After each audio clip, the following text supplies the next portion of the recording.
Good morning, Advent. Good to be here with you this morning. This past summer, we started a sermon series building a biblical mandate for hospitality because we are called to be the salt and the light of the earth. And we've actually asked our members to start thinking about hosting parties at your house for your neighbors. Now, many of us, like me, have an eclectic group of people living in your neighborhood. We know that Cordova is no longer just a white community. We have at least 38 different nationalities represented in our local high school. So we want to be sure we understand and know how to reach out to people who is not like us. I want you for a second just to look around the church for a second. Look around to the person next to you. Is there anybody in the church that you don't recognize? Have you decided to take them to lunch to get to know them better as yet? I do hope so. Look around the church, see somebody that you don't know, introduce yourself, say, hey, I am Jim, hey, I am Dexter, nice to meet you. And take that person for coffee or take them for lunch. You know, it takes 8 times for a new person to feel welcomed at a church. But we also want to extend that to our neighborhoods.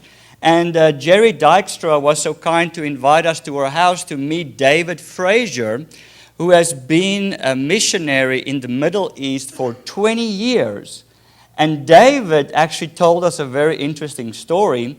When David felt called to become a missionary to the Muslims, his mentor said to him, David, before you go overseas, have you ever encountered a Muslim here in your own town of Memphis?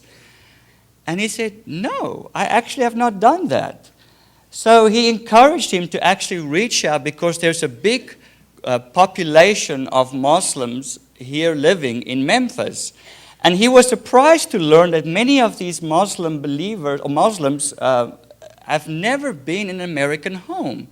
So he started becoming more involved in that, and when he went overseas, he learned a lot about how to minister and present the gospel to people of the Islam faith. So this opportunity is for us as a church to learn what is it about Islam and how can we understand Islam, and what's the difference between Islam and a Muslim person, and how can we be a good neighbor, especially if you have a neighbor in your community that's a Muslim. How can you invite them to your house? What things do you have to know to be hospitable to them? So here's a great opportunity.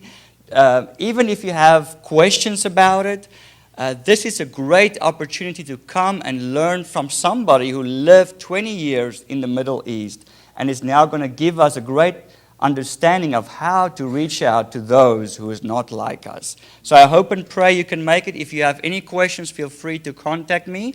We do have a great meal that Jonathan is going to help prepare for us.